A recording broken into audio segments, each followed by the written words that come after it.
Nothing. Be honest with your feelings! Be honest with your feelings!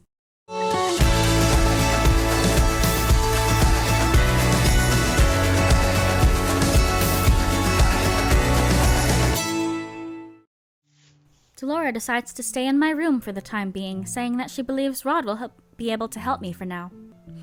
Later, I make my way to the dining room with the fabrics and see Emmeline and Ophelia inside. Elion!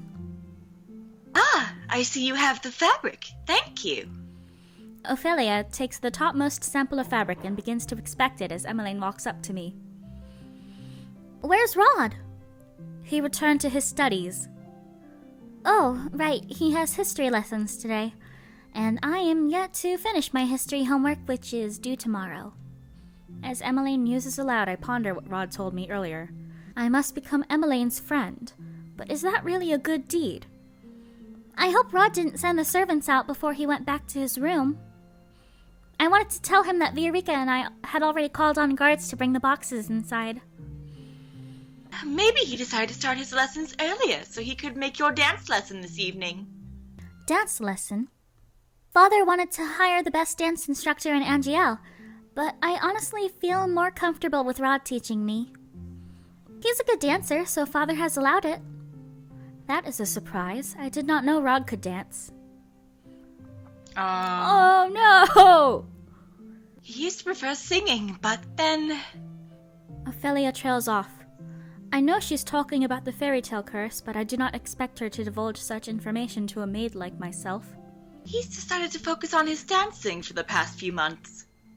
Ophelia glances down at the fabrics, then looks up and smiles at me. Elion, would you mind helping me with this? I obediently walk over to the fabrics Ophelia wants me to look through. They're apparently samples for the tablecloth that will be used during the ball. This is going to be a long day. Rod comes immediately to the throne room after his history lessons to start on his dance lessons with Emmeline. I'm only standing here because it's my responsibility as her personal maid to watch over her as she practices. I watch as she steps out of rhythm, and Rod sighs at her. You're doing it wrong. That's the 10th time. Sorry. Again. They start from the beginning, and I'm unable to stifle my own sigh when Emmeline messes up the same step again. This would make the 11th time. I really am terrible at this. Would you rather have the royal dance instructor teach you? He has more experience teaching than I do. Oh, no, I really do want you to teach me, Rod. I'm sorry I'm such a slow learner. M. You were always good at everything. Singing, dancing, cooking. Prince Rod cooks? Yes, Rod does cook. He's very good at it. You didn't have to tell her that, Em. Does it really matter? I love bragging about how talented my little brother is. Ah! I see a tinge of pink in Rod's cheeks as he turns away. Is he embarrassed? Emmeline looks down at the floor, her smile smaller. I wish I was as talented as you, Rod. I'd always thought Emmeline was overly optimistic. She always seems to bounce back with a smile no matter how many times I pushed her away. Now I cannot help but reconsider that thought. Still, seeing her like this only irritates me. Pitying yourself will get you nowhere. Not everyone can be perfect at everything when they first start out. I remember when Mother gave me similar lessons. She was always a harsh teacher, and she hated when I showed weakness in front of her. She made me keep practicing until I'd perfected whatever it was she wanted me to do. Failure was never an option. I never had time for self-pity. Instead of feeling sorry for yourself, just try harder. Let failure inspire you to do better. Elion, that was... She's right, Rod. Instead of complaining, I should be working harder. I let out an exasperated sigh and crossed my arms. You always look at your feet whenever you reach the underarm turn. Instead, focus on counting your steps and let Prince Rod lead you. Worrying too much on your next step is what puts you off rhythm. Emmeline stares at me. Can you dance, Elion? I can. Why? Wow, that's amazing! There's nothing amazing about my being able to dance. Her praise makes me embarrassed regardless. Maybe I could learn faster seeing someone else do the dance first. I knew we were gonna dance together. Hell yeah! We can dance if you want to. We can leave your rods behind. What are you talking about? It might be easier to copy the steps if I can have someone perform them first. She turns to me suddenly, eyes bright. Would you help me? I meant to assist Emmeline any way I can, but dancing with her brother? Surely a lowly maid should not be doing this. We have to accept. Right? Do we? I want to dance with him, but he might not. I don't know that he'll agree to it. But I wanna. Honestly, I feel like it's gonna happen regardless. I feel like we should do it. I don't know. I feel like we should let him come to us. Or let Emmeline bully him into accepting. I guess we shouldn't be too. I guess he doesn't like it. Save scum it. I know. I guess he just doesn't. He likes to do things at his own pace. All right, fine. All right, I'm gonna save just in case, but I'm gonna hit refuse. Okay. Even if I do agree, I doubt Rod would even want to dance with me. You cannot learn how to dance by watching someone. You have to practice the steps yourself. But if you need a break, you can just say so, Em. No, really, I find it easier to learn through visuals. Sorry for making you uncomfortable, Elion. Let's just continue our practice, Rod. Emmeline smiles at me, but it's obvious that she looks more disheartened now. Rod looks at his sister before shaking his head! God damn it, you were right! He turns to walk towards me. He holds out his hand. I should have known, it's the Soon way! It's the Soon way! Would you dance with me? What? Rod leans closer to me and speaks in a low voice. Play along. This is just for Emmeline. He's actually curious about your dancing, Princess. He likes you. Ugh! I'm surprised when Sebi suddenly whispers to me. I can tell it's Sebi by the change in the pitch of voice. Oops. Sorry, Rod. Rod glares at Sebi before looking at me again. Well? I shift my gaze to Emmeline, who's practically beaming. I sigh and take Rod's hand. I know Emmeline does not like treating me as a maid, but this is a little too much.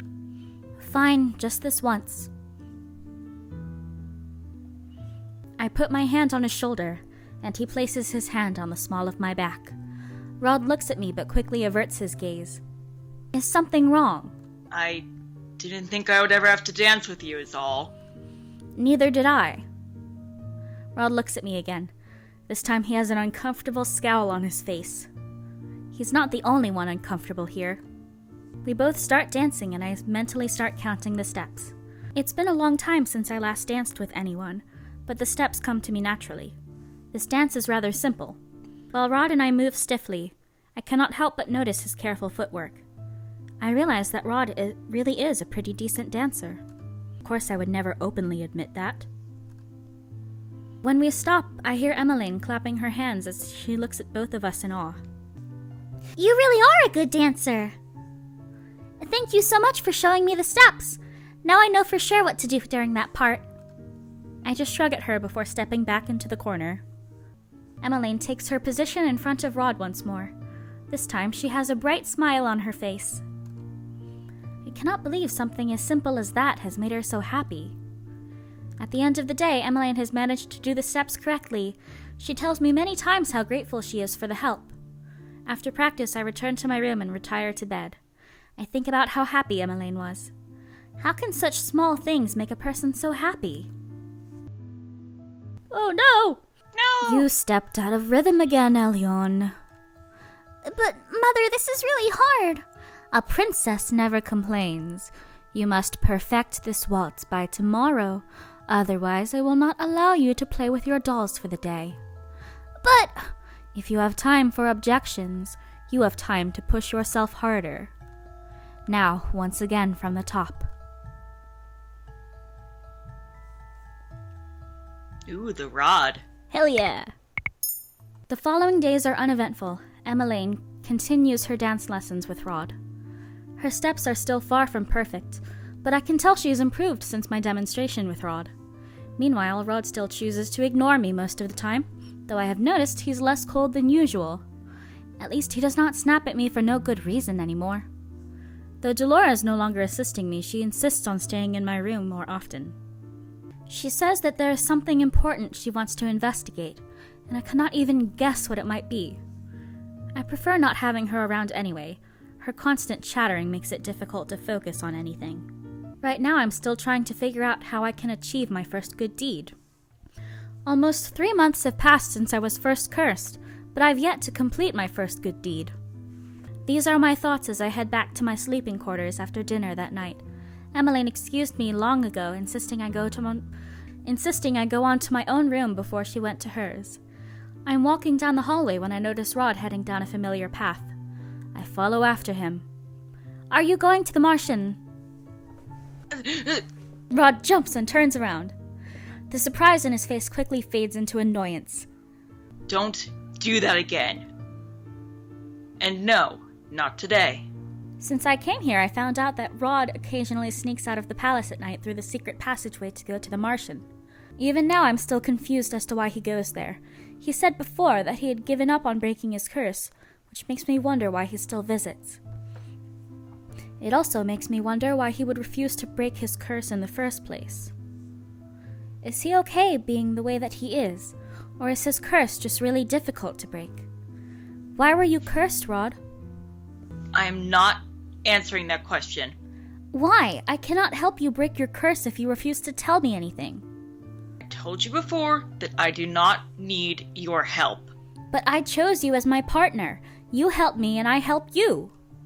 It's highly likely that breaking Rod's curse will also count for a good deed. Rod scowls at me and crosses his arms.